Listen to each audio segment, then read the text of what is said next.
So there might be, and so I like the civil. So I told that to them. I said, oh, David Crosby.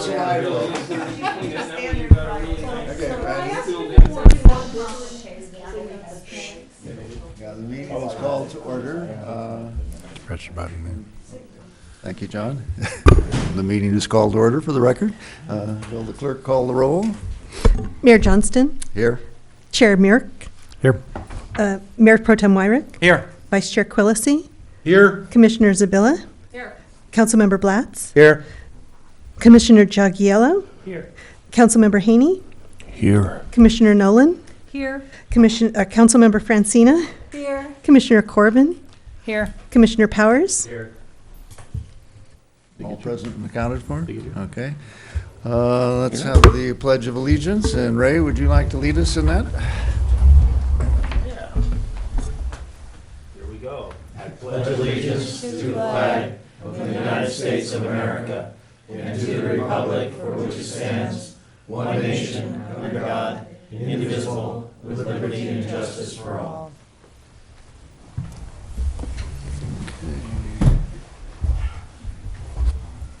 We have not a new person, but a new presence with us for the joint meeting, Matthew Weinberg. Weininger, pardon me. Is everybody, well, you guys all know him from the Planning Commission. I presume that the council all knows Matt? Okay, I'll turn it over to John, and we commence. We got one discussion item here on the agenda that's of general topics. Here we are. We had a number of items we wanted to go over with the city council today. We had a big discussion at our latest meeting about the updating the ordinance to deal with ADUs and guest houses, accessory dwelling units. That'll be coming back to us again at our next meeting, and then it'll be coming to you guys. So that's something to look forward to. Should be a lot of fun. Our biggest concern at the moment is really about the Chaparral School, the Chaparral property. And we'd like to sort of have a discussion with the council about what you see as possibilities for that site, what direction, if the council, the commission can provide any assistance in that area. We're really looking, as a commission, we're hoping that something really positive can be done with that property. We see it as an incredible opportunity for the city. And we're wondering what your thoughts might be, if there's anything we can do at this point. Well, I'll speak up subtly just based on some conversation I heard The today. negotiating team is being very quiet. Well, It's called negotiating. Yeah, right. Don't want to tip your hand, okay. something that did come up today, obviously, and Mayor Johnson will talk to it in the council session tonight, is that we dedicated the lights at the skate park. Yep. But there were a number of people that approached me on trying to extend the time period of the agreement for the skate park from, I think there's 5 years remaining on the contract, to 20 years. So whatever happens to that facility, the public, and especially the skate park people, want to ensure that their stake and their efforts and all the things that they've done to create that great environment stays within the community. So that was one thing I can say about that, and we'll talk more about Chaparral in general, but I know that point was made to me today. Yeah, and I think that's a great example of a really positive thing that can happen on that property. Right. Any of the commissioners want to weigh on things? Well, I guess I would like just an update, because I remember Councilman Wyrick, gosh, a month and a half or so ago, you talked about that there was going to be conversation happen about a possible lease agreement versus privatization of it, and that it wasn't a closed book in terms of the conversation with the city and the school district. So I guess an update is what I'd love to have. I can make some comments. Just to step back on the overall perspective, just to review, of course, the current zoning is PL, and any zoning change goes through the Planning Commission. We start with that. And much of the ideas, many of the ideas that the school board has with regarding to monetizing, to bring money in from that property, would involve rezoning. So that's number one. Obviously, the Planning Commission would be the first group that any rezoning request went to. Second of all, we have in the current zone is PL, public land. Second point is that we have the largest contiguous piece of land designated as available for affordable housing in the entire city, in our housing element, is that land. That's other than the land owned by the city, all right? So there's that issue. Then we have the contracts and the current lease payments that are being made for the parking associated with the bus stop, and we know everybody talks about parking issues. There's the amenities for increased recreational possibilities. A lot of people talk about what the potential of renovating the Chaparral Auditorium would do. We could go through a list of ideas and topics here. The point is that the council has determined that the city does have an interest in what happens to the property. The question now is how to partner most effectively or work most effectively with the school district to serve that public interest. And I think at this point, we're just at the very beginning of that process that's triggered by our saying, and because there's a notification period to public agencies, we've responded to that public agency notification, that we have an interest and we would like to look at the options, including the option of leasing, but again, nothing is precluded. Now, we have had notice that the school district is about to call a public meeting. Mr. McClary, do you remember off the top of your head a date for that? Yeah, I believe May 22nd. I believe that's a Monday. They have called a public meeting, special public meeting for basically a walking public meeting that everyone that's interested in the community will be interested in coming. And I hope that starts the process of a series of workshops that I hope the city would be involved in as a partner in terms of all of the possibilities for repurposing. And finally, the last comment I want to make is the idea of partnership, in fact, is called out in our housing element as the relationship that we are hopefully pursue with the school district with respect to the affordable housing option with that property.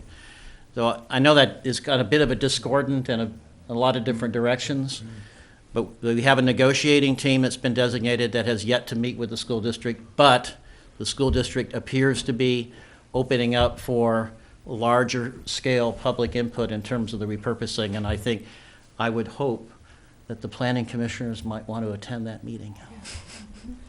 Could you say something about the state law that allows for? And a lot of moving parts here. There is a new state law that went into effect in the fall, which specifically encourages school districts to repurpose surplus property for staff and teacher affordable housing.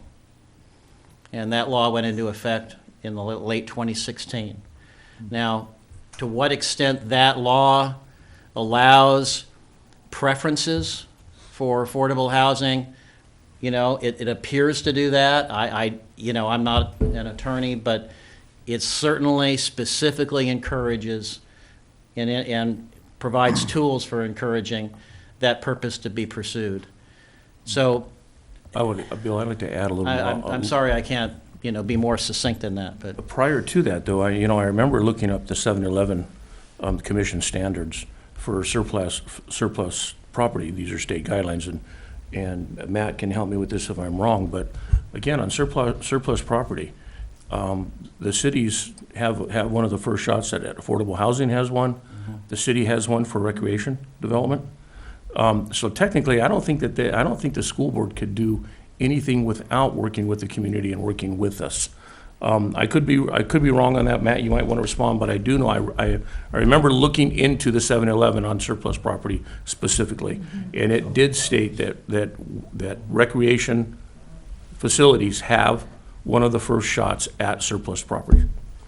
Councilmember Haney is correct. The process the school board has begun going through and is going through to surplus the property started with their declaration of surplus in November, followed with notices to a variety of agencies, including the city, the county, the state, the feds, the city twice, once as city, once as a recreational provider, and certain local affordable housing providers, giving all of them a first shot at the property, with the stipulation as they started surplusing with a ground lease of 99 years.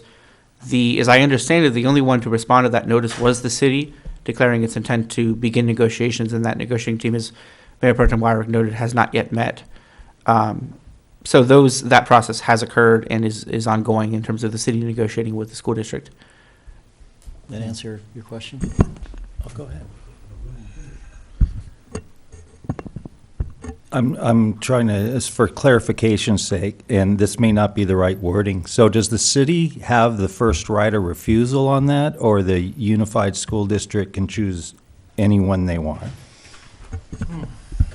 The city and the school district have 60 days to negotiate. If the city and the school district cannot come to an agreement in that 60-day period, the school district can declare the process done and move on. After that, they can slow the process down and re-enter a comprehensive community negotiation, which is what the city would prefer.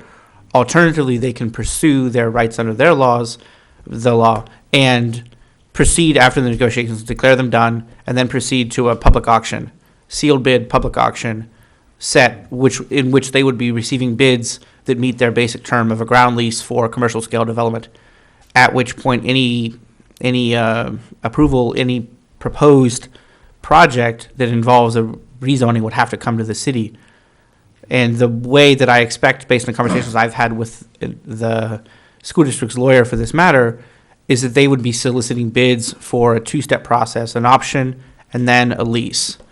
The option would allow a person to apply for a project if the project is approved by them and by the city, if it involved rezoning, which it would have to do any sort of commercial development, with the exception of certain affordable housing projects, which can come in by right. Then if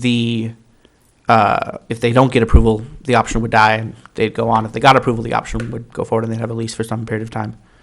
And where are we in the 60-day negotiation period?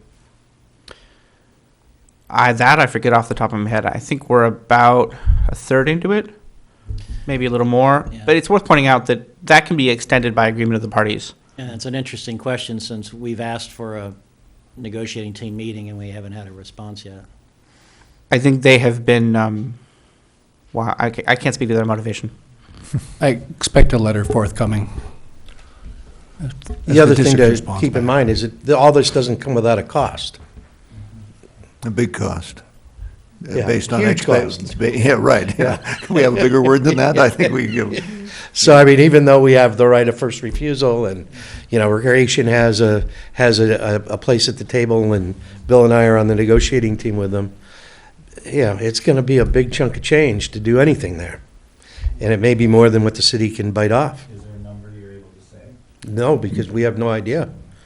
Yeah. We've had two meetings, or at least the city manager and I did, with the administrators and a couple of the members of the Board of Education. And I can't say that it's totally unplowed ground because I haven't researched the thing, but in my roughly 50 years of experience, this is the first time I've ever seen a property by a public agency that's being surplus but still being held on to, but who they have a need to monetize it. And by that I mean they're trying to balance their budget in some fashion by both cutting costs and increasing revenues.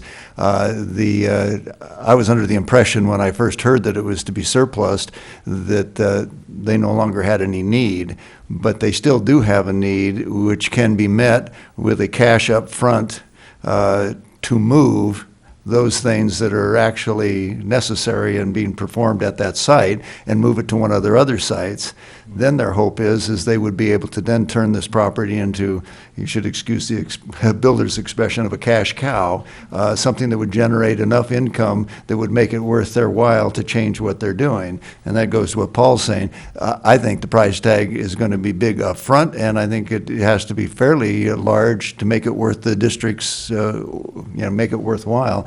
So everybody's kind of, sort of dancing towards the center to talk about what the school district would like, what we're capable of doing, what the community might accept. Nobody really knows, I don't think, at this stage. But they, according to Andy, the once and future superintendent of schools, currently the deputy or the assistant, he's a lawyer by training, and he's kind of working through the state laws in order to give the school district the latitude to make some decisions on surplusing this. But Bill joined us for one of the meetings, and we didn't get a straight answer as far as other than that they want to lease, not sell.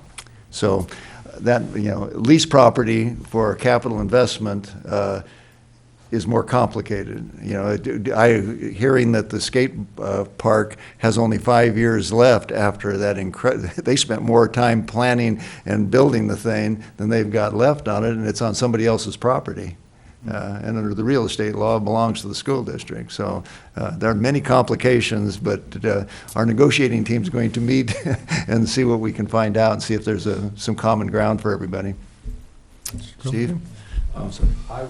I was a member of the most recent 7-Eleven committee under the school board, and surplusing that property was something that we suggested because we felt it was severely underused. My impression from talking with the current and future superintendents and the school board is that this declaration of surplus is a... Oh, I'm sorry. My impression from talking with the superintendents, thank you, and the school board under that 7-Eleven committee was that this declaration of surplus was a means of testing the water to see if it was possible to balance the budget with some kind of lease or sale arrangement of the property. Clearly, they'd have to move somewhere else, but as the 7-Eleven committee established, I think, pretty seriously, there's a lot of underused property in the school district right now, and the district headquarters could relatively easily move somewhere else. I did have another question, though. There is, I understand, a housing overlay on the back portion of this property. How does that affect the leasability? How does it affect what the city's interest is? How does it affect whether or not someone could come in and develop it in light of the overlay being there, whether it's leased or rezoned? Is it necessary to rezone when there's a housing overlay on part of the property already? I don't know how much of that we want to start talking about before we start to get into negotiations. I can say that, yeah, and I'm going to kind of come back at you with a question, if that's okay. Mm-hmm. Did the 7-Eleven committee consider the issue of what value a long-term lease is prior to entitlements being established for developing that property? No, it was simply our suggestion to the school board that they surplus that property and develop it somehow. Okay. And as far as the issue of whether a rezoning is allowed for a special affordable housing or overlay zone, I'm going to defer to the attorney on that one. Happy to speak to that point. It's that property, or portions of the larger school district property, the back portion, is currently zoned for affordable housing under the special housing overlay zone that was adopted as a result of the last housing element, which allows for a development by right of up to of a minimum of 20 units per acre of housing at certain deed restricted affordability levels, and a variety of other conditions that are imposed on that. That is current zoning. That wouldn't be rezoning to allow a project that meets that standard. However, they would have to meet the requirements of the special housing overlay zone, which are somewhat complex. Any other project that isn't a permitted use under the public limited zoning or under the affordable housing overlay zoning would require a rezone. The biggest category in that set would be any broader commercial project. And I think the point there, and correct me if I'm wrong, to answer your point, is that there is a right to develop under affordable housing, but the potential of monetizing purely within that right is quite limited. I think there's a reality there that's worth bearing in mind, both as we think about the project and as the community thinks about the projects that could be coming in for that site. My question really was, could a commercial developer come in to that housing overlay zone and put in a large number of residential units of whatever description you want without rezoning the property? Yes, if they're affordable and they meet the rest of the requirements of the special housing And overlay it's- zone. it says all those other requirements that reduce the Sure. monetizing potential. And Otherwise, reduce the it has to incentive be for a rezoned. developer, yeah. Otherwise, it has Right. to be rezoned. Yeah, okay. Because the superior right to develop still belongs to the owner. Mm-hmm. It's just available, we put an overlay zone on it, so that if somebody wanted to come in and work a deal with the owner to put affordable housing there, it's permitted. But if the owner wanted to do something that was allowed within the zone, it's just as though the overlay zone's not there. And to make the point real direct, if I could, sorry, Councilmember Haney, the last point on that, just to be very clear, market rate housing, i.e. market rate commercial housing, is not an allowed use under the special overlay Without a zone. rezone. That would require a rezone approved by the commission and the council. Thank you. So to me, this is one of those can of worms that's been opened up, and the reality is there's so much speculation because there's so many unknowns. And as a council person and a citizen, I just think it behooves us and the school board to have more open meetings, to start this dialogue sooner than jumping to something or agreeing to something and then all of a sudden having the community in a backlash. So I think more joint sessions with us, and I think the mayor and I think the city manager could extend that hand out there to have them. I know that our public forum is a better forum than theirs. I think what they're doing on the 22nd is great, but again, look at all of the talk that's going on prior to the 22nd. No one knows what's going to go on the 22nd, other than a tour of the property, which most of us pretty much know what's on it. But so I'm just saying that we need to demonstrate leadership, and we do not want to put words in their mouths. We want them to speak to us and speak to the community, and we just want to be active participants in it.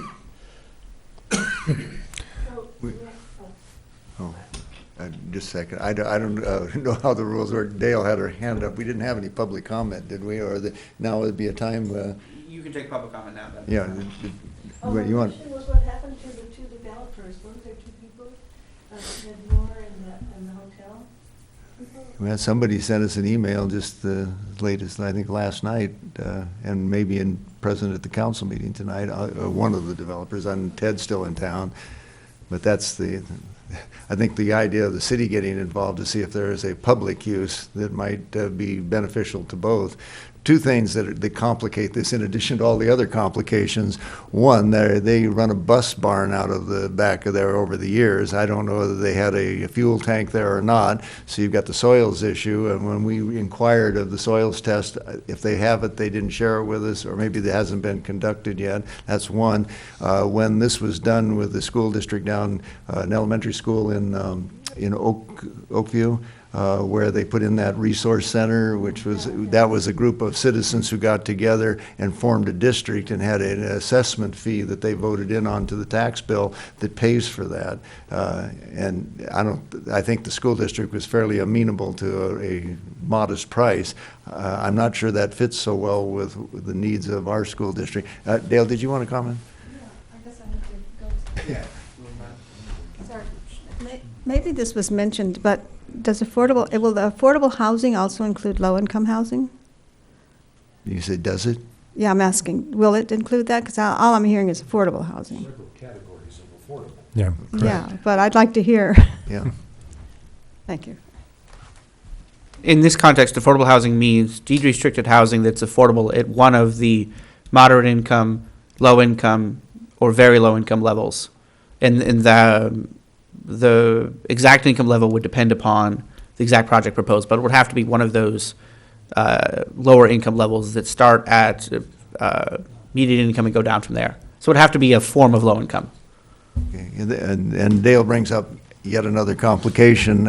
School districts have been able to surplus properties for purposes of housing even before that most recent legislation. In Los Angeles, the Unified District decided to do this to be able to have housing for their teachers because they were losing teachers because of the high price of real estate. Seemed like a great idea, so they donated all the land and then they put a consortium together and built the housing.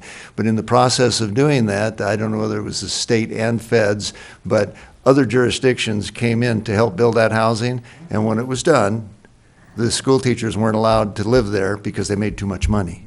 So, I mean, all of that kind of thing has to be, you know, we have to be more sophisticated as to. Yeah, What? They just had to take a cut and pay. But that's what the new, I didn't know the impact of the new state law on that problem, but I'd sort of like to know. Yeah, that may be the reason for the law, Yeah. so. Good. Susan, did you? No, I've got Yeah. my questions answered. Okay. Thank you. All right, jump right in. Well, I want to add a personal anecdote, and this may apply or not apply, but it's an experience from my own life in Los Angeles, in the San Fernando Valley, when a school was shut down in, I think it might have been Reseda. And I actually lived on a school. There were 10 classrooms, and they actually rented the school rooms out, and we used a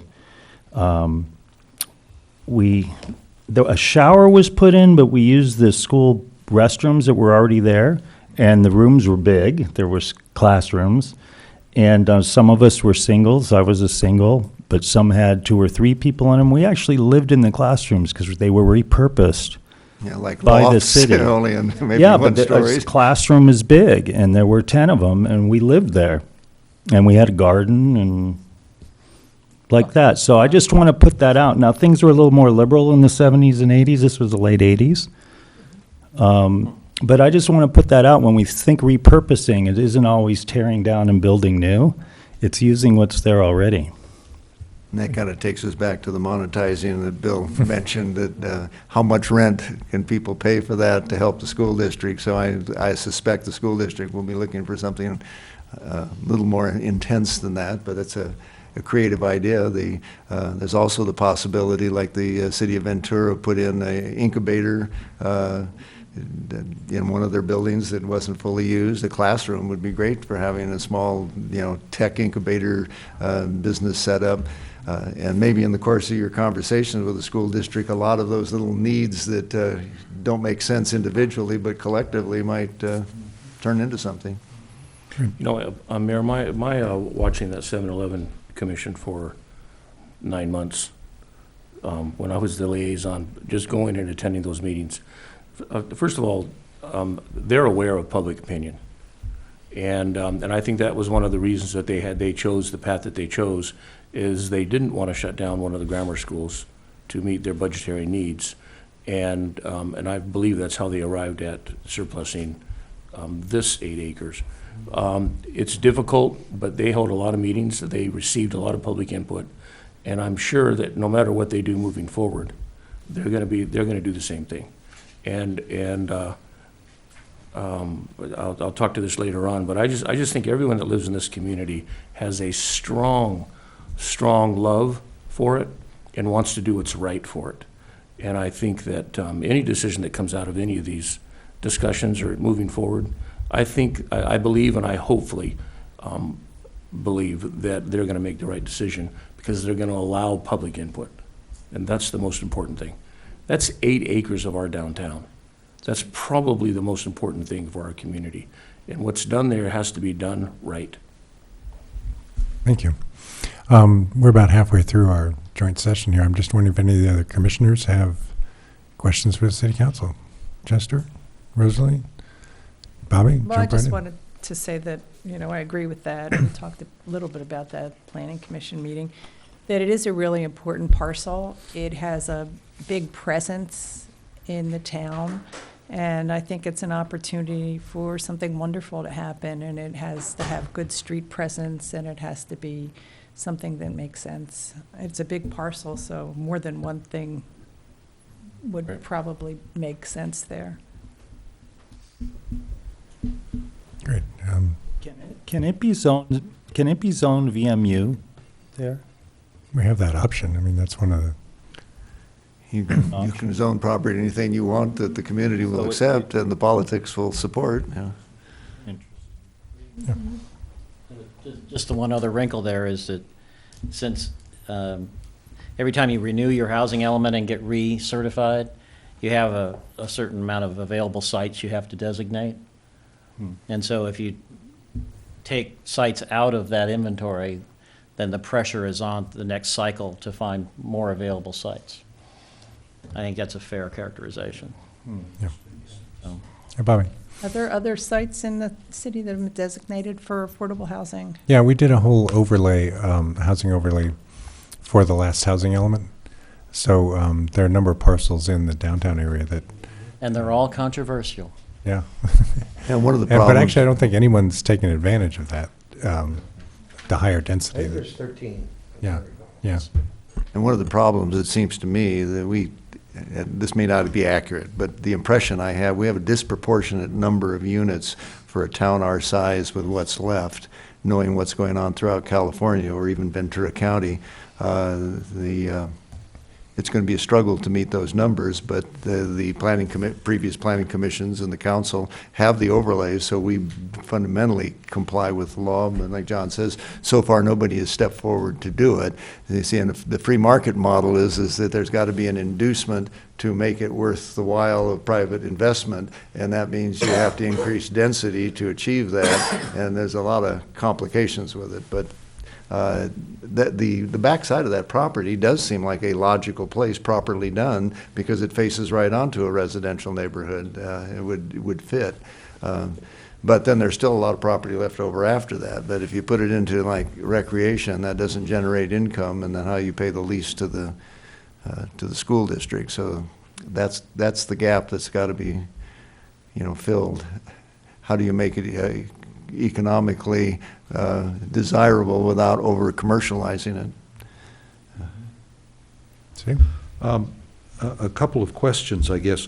First of all, my impression, again, talking to the school board and the once and future superintendent, my sense was that this testing the waters was intended to leave the school board the option of withdrawing that surplus designation Right, and yeah. not doing anything with the property at all at the moment. And I was wondering if you city negotiators have gotten that impression from anyone on the school board that this is merely an exercise at the moment, but not something that the school board is hard committed to in terms of increasing their revenue. We haven't met yet. Oh, The meetings I had with the administration gave me the impression that what they were attempting to do, like any, the value of a developer is that they kind of clarify what's possible and get entitlements. And I think that's what the school district is attempting to do, to find out what entitlements they might provide that then has value in the marketplace. They did make it clear that they always have the right to pull the plug on the thing and say, no deal. But their intention is that they would very much like and need to do something with one of their properties in order to balance their budget. Interesting. Not a new story on the 7-Eleven, right? They had two of those over the years, and we're right where we started. Yep. I just want to be clear. You could have a combination of, is it on? Push, okay. Okay, I want to be clear. You can have a combination of things. You could have your affordable or low-income, moderate-income housing. You could use the auditorium. You could have recreation, or what was it that you said, the classrooms that are used for technology, education, whatever. You could and you could even possibly have some mixed use in there. You could have a combination of things, like a little village unto itself. Yeah. A village within the village. One thing that we didn't throw into the mix is charter schools have an option on it also on the front end. We did talk to charter schools, but the school board has set up the rules for charter schools, and none of them qualify. Interesting. And we do have one charter school, and they've bought a piece of property and are struggling to try to develop it. Oh, is that the, yeah. They actually did indicate an interest in this property at one point, the Chaparral property. Yeah, but I know. I'm just the saying they school board indicated- set it up that they had to I have understand. a certain enrollment within the school district boundaries. Right. And a couple of other conditions that effectively eliminated I'm just saying they expressed an anyone interest, that that's all would I be said. interested, yeah. Okay, Susan? Oh, I mean, I think if we got the community together with this huge, one of those visioning boards or whatever, we would have so many great ideas, and some would address the need for affordability, but there would be projects that could make money, such as you could have some kind of maybe a little bit of high-end senior housing with a wellness center in the middle of it and recreation, because our town attracts, well-to-do retired people, and then they could fund. We produce them. And that could fund Aging in the place. projects that are not as lucrative, I think it's a wonderful opportunity. Another item that we were wondering about is water. This is a topic we could talk for hours about, but specifically, I think we were looking at if there's any progress on this connection to the state water line, and Yeah, and whether the city is even involved in that, or if it's... Yeah, I can give you a thumbnail sketch of it. The major problem was the permission of someone to connect to the state water, which is Callegas. That's the most efficient way, and they've said yes. They're negotiating what the terms of what that connection would mean between the city of Ventura, what United Water, there's...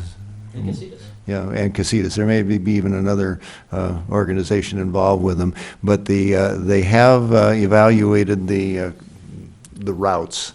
It's somewhere between 7 and 10 miles to connect up with the two spots in Callegas and bringing it across the Santa Clara River, which has always been the big stumbling block. The good news is that after evaluating some of the routes, that they came up with one that would be faster and cheaper to bring the line across. Yeah. Yeah. So the good news is that's moving. The city of Ventura, we don't actually have any department. We don't have any jurisdiction. We don't have any obligation. This isn't the primary responsibility. We don't, sell, store, or transport water to anybody. But many of us on the council have been attending all those meetings, and the answer that we got is that they can, the city of Ventura is planning to, they've already got some lines that run east to west, but I think they may be planning even another or a larger one that would connect the Callegas water at the Santa Clara River and bring it within 3 miles of being able to be tied in with Casitas. Casitas is a little skeptical about what to do with the last 3 miles, and the more I learn about it, the more I understand why they're skeptical. The concept of hard wiring it to there would be to use Casitas as a storage area. Like this year would be great if we had it, but the quality of state water is substantially poorer than what we have in Lake Casitas. So you pump it uphill, you add that cost plus the price of state water, then you have to retreat the water when you get it there. So there's many things that have to be done. But the good news is that within probably 3 to 4 years, they will have it where we would have the potential for emergency supply or a permanent connection if everybody wants to pony up with the millions it'll cost to make the connection. So that part, all this, it also depends on rain. A lot of people make the remark about, the only plan is to pray for rain. Well, that is always part of any plan, but the difficulty is that there were years during the state drought that there was no state allocation. So you can have the line, but if you don't have water running through it. And I can give you a whole lot more about the quality of water and dead water in a line and the size of the pipe and all that. But the summation of it is those things that can be done in the intermediary or the short term are being done. And it seems like those jurisdictions are all working together much better than they were, including Santa Barbara, who's now joined in the conversation because they have another line coming in from the north that would potentially be beneficial to everybody. Now, that's a future plan. In the short term, things like, what is it? What's the term? Connor Jones and company, the For permaculture, yeah, permeable soil. permaculture, the things that the planning commission did on, the requiring water to be kept on site and not watershed into the gutter to go into the storm drains to then carry the cigarette butts to the Pacific Ocean, We're doing our part on that, and the council is working on the water-wise, and that also brings in the issue of gray water, which we just got a late-breaking note. Did everybody receive that? We'll talk about it maybe briefly at council. The one I sent you. This is, That one, okay. yeah, someone resisting the idea of putting in the connections. Everybody, and understandably, there's a cost involved, but we got to start, and we got to start someplace. Randy? Mayor, I think we can also add that we've sent a letter asking for an RFQ from Jenkins, what's the other name? Kennedy Jenkins, to actually, one of the things that I'll personalize it, that I feel Casitas Municipal Water District didn't do in our behalf, was actually ask for a study, because it doesn't cost anything, to what it would cost to do a study to do that 3-mile connection. So we're asking for it ourselves. We're going to see what that costs and see if it's the will of the council and the community to actually assess that. And Angelo and I and Larry Lee are going to be meeting with Joshua, who is the city water manager for the city of Santa Barbara, next Wednesday. So he's very interested on the state water tie-in loop. And the most important thing, I believe, with state water is two things. First of all is the plumbing, the infrastructure. If you have it, 3 years ago they changed the state law. You're not required to buy state water purely. You can buy water from any available site that's connected to the state water. Let's call it transmission lines, plumbing, whatever you choose to call that. So that's one of the latest, that's one of the newest things. In fact, that's exactly what the city of Santa Barbara does. They purchase water up north for $400, $500 an acre foot instead of the $1,200 to $1,800 acre foot you hear from state water. They blend it with their Lake Cachuma water, and that's what they're using. So Johnny was spot on when he talks about bringing in state water that's not necessarily of the same quality and bringing it uphill, then having to blend it and then to distribute it. So there's a lot of factors, but there's a lot of unknowns. And for us and our community, we need to know. So I think that's one of the things that we're looking to do. Well, the one thing that we need to keep in mind, though, is the double-edged sword, that connecting the one blessing we have had in Ventura County, this part of Ventura County, is we've had our own source, and it is a unique kind of source as far as recharge. That part is all accurate. In fact, this year, we're up to, 60 to 70%. Couple more good years where Ojai sits. But the two-edged sword is that the pipeline runs both ways. You put that pipeline in, and and Callegas isn't just cooperating out of the kindness of their heart. They are concerned that what happens if there is an earthquake and the aqueduct is severed, and then they're isolated for 3-6 months. How do they supply water? If they have, that's all got to be worked out, but we got to be careful that we don't increase the pressures for development and also decrease our ability to control our future with water running downhill. So we need to be thinking about this, but also thinking about what we can do in the valley for ourselves. Let me just, I'll finish with this, because that's a good way of looking at it. That's why a regional concept regarding water has to be championed, just because of that fact. That if half if East Ventura County loses their state water allocations, where are they going to get water? So aquifer replenishment, stormwater retention, utilizing the lake as a storage facility. There's a multitude of things that we have to look at, not just as our own little community, but we need to be looking at the county in general and the county's health regarding water. And again, that's one of the things I know Angelo and his group are going to be championing, but It's real easy to get caught up in our little aquifer and our little lake.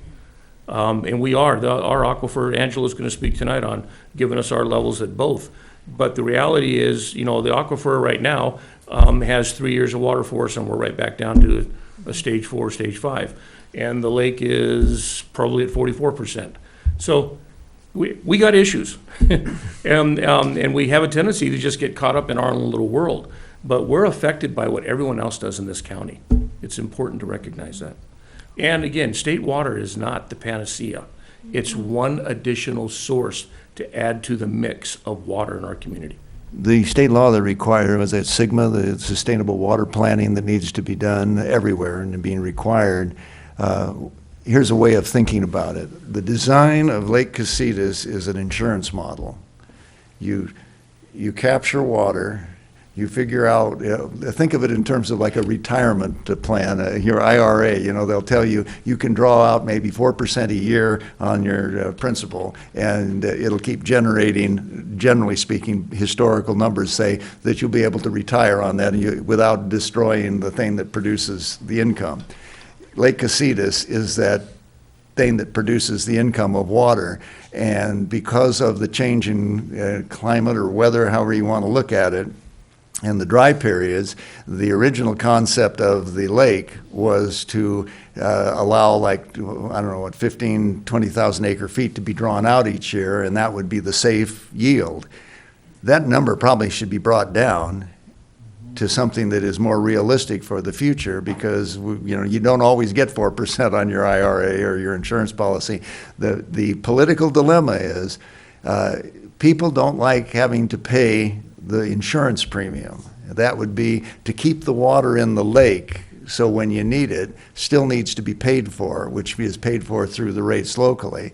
And yet you have a political process that nobody really likes to raise taxes, nobody really likes to pay higher water rates. But if we don't get a balance back between Lake Casitas and the rest of the valleys, and the aquifers, we don't solve the problem. We do like the freeways. We add a lane, and then we get more traffic, and then we add a lane, and then we keep ending up back where we started. So we got to come at it in 2 or 3 different directions, and I think that we're doing pretty near all that we can do. Now I think internally the city needs to get our rules for construction and for gray water and those things in place, and try to get everybody's attitude about how they use water. I don't see it coming back where you can do like I used to do on watering my yard. We got people here who know that very well, so we got to help everybody convert over. So. Rosalie, do you have a question? We had started to work on development standards, water-wise development standards, and it came back to you guys, and what I heard was water-neutral development is too much work. And just generally what felt to me like a backpedaling on what are we doing? Are we creating development standards? What does that look like? Camarillo, for instance, has a water neutral program that they have been implementing, and our building official is very familiar with that program. I'm just wondering, I feel like that conversation has just sort of dropped since it started raining, and I think it needs to get reinvigorated if that's in fact what we care about, which I think we do. I was invited to join Angelo and Larry's group, and there's 5 of us, and we had our first meeting today, and very smart group of people there, and they know a lot, and yes, the problem is just, we all know this, utterly complicated. But what can we do here, I think remains an open question, and I don't know where we're at from your point of view. To me, that's much more imminent than what we're doing with Chaparral. Okay. Steve, you want to weigh in on that? We came to council. Council, I believe, made some comments. They weren't maybe. Yeah, I was just discussing with Mr. Winiger when that was coming back to Planning Commission. So we will figure that out and get back to you. Actually, We have a Mr. date? Summers and I were just discussing that this afternoon, and we're coming up with a timeline to bring it back to Okay. the commission and the council. So we'll make sure that happens. Great. Yeah, Roseanne? Well, maybe this is an opportune time to maybe summarize what the feeling at council is. Because it would be a good time to give us direction. Individual feelings, my feeling is we should live as if we're in stage C, D drought, that we're already there. We should live as if there is no water coming in. We should live the way the rest of the world does, and recycle and have gray water and conserve, like other countries are already doing. You know, wasting water is a thing of the way, way distant past, and we should be educating the public that this is for the rest of their life, for the future.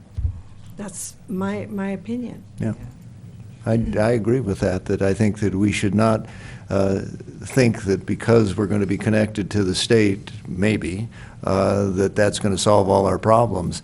That is going to be the emergency backup. I don't think we as a valley have to worry about the fundamental health and safety uses of water, but the whole valley will change dramatically regarding crops from the agriculture and regarding our yards, and because most of the water is used there. You know, we're all sitting around trying to save water, and we should do that, but there's a lot more to be done, and not just think that, well, when we get the pipeline from the state, because there's no guarantee on that, even if we got it, where it would be used. Kathy? Yeah. Along the lines of what Rosalie was bringing up, I would like to, first of all, I know it's going to come back to Planning Commission and Council, the water-wise issues that we talked about. You know, what can we do with building, or building code, education, what have you. I'd like to see a timeline, or maybe we call it a deadline, because I don't feel like, the whole gray water issue, since I started the Planning Commission in 2010, I've been talking to the city attorneys, the city managers, all these different people. You know, here it is, 2017, and now we're at this urgent time period. So I'd like to see it if we could say by a certain time this year, whatever we propose, I mean, we can look at it, we can itemize and say, okay, what do we think is we can prioritize. But I could see us having like a text amendment about the gray water and plumbing for gray water, having it required. That doesn't mean that someone has to install the exterior system, and it also gives them the opportunity in the future or present to do 3 different modes of gray water that is legal in the county and the state. But I think there is some urgency here. So I'm stressing that we put some timelines on what we do and when we get it done. Yeah. Ray, did you have something else to add? Well, some of it's been said.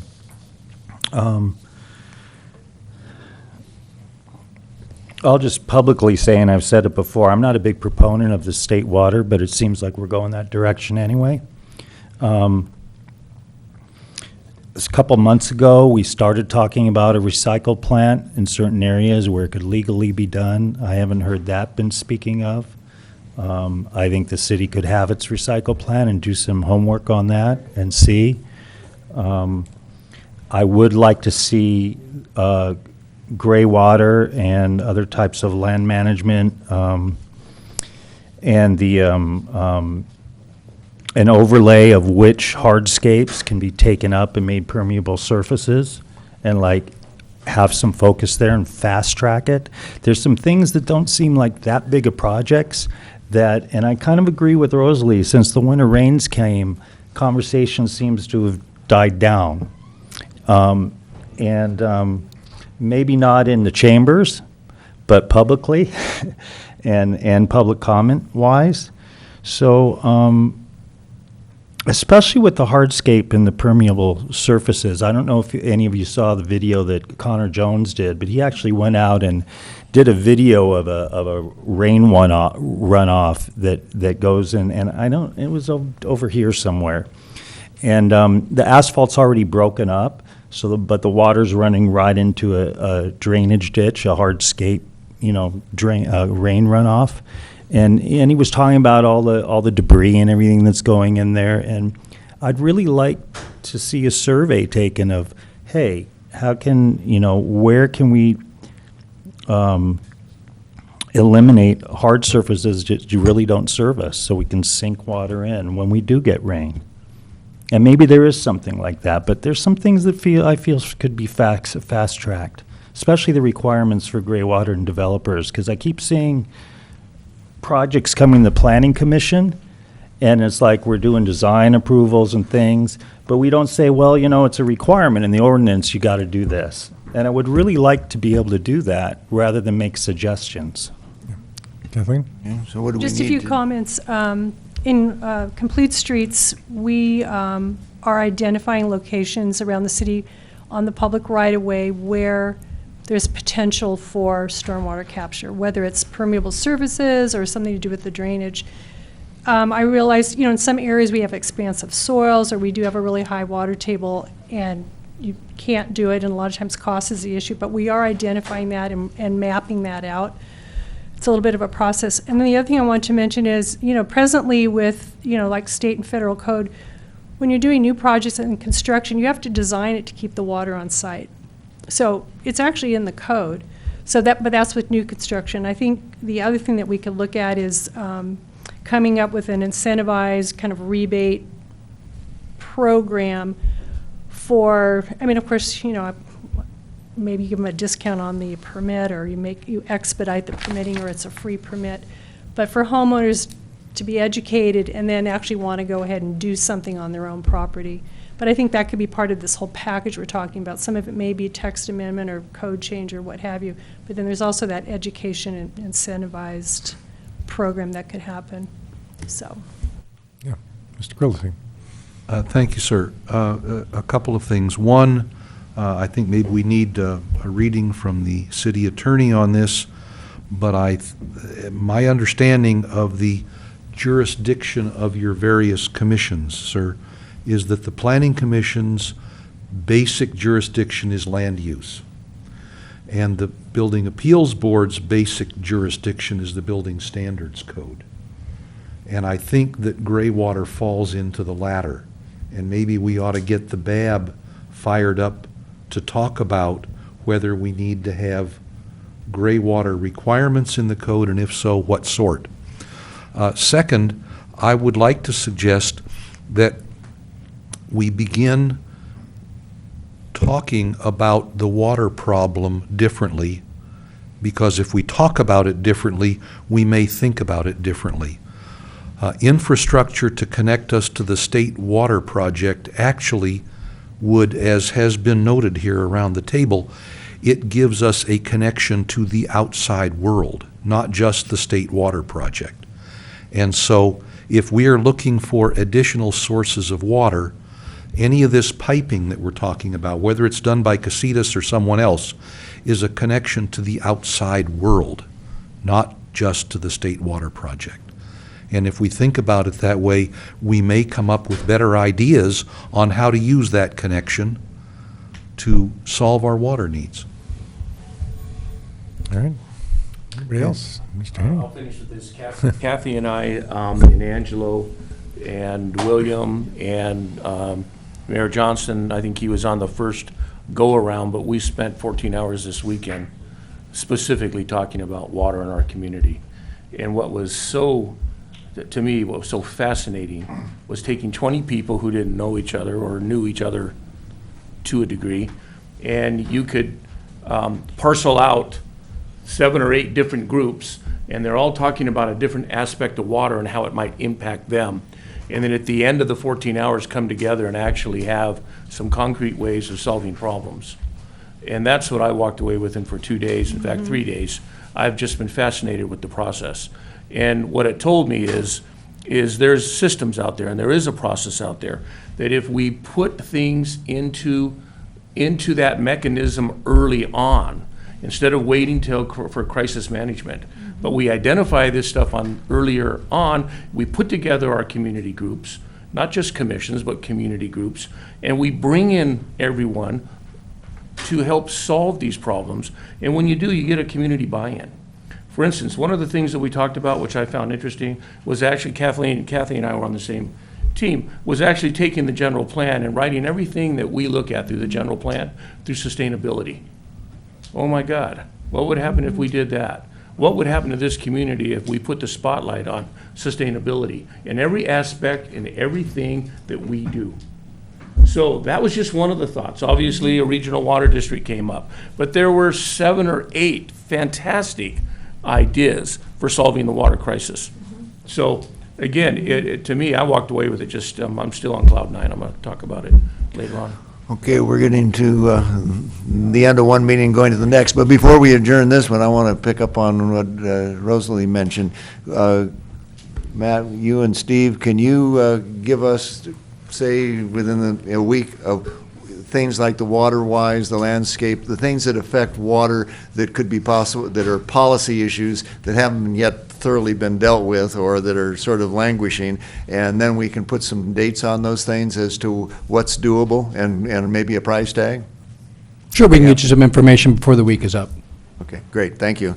Okay, I guess Thank you, everyone. we're adjourned. Thank you all.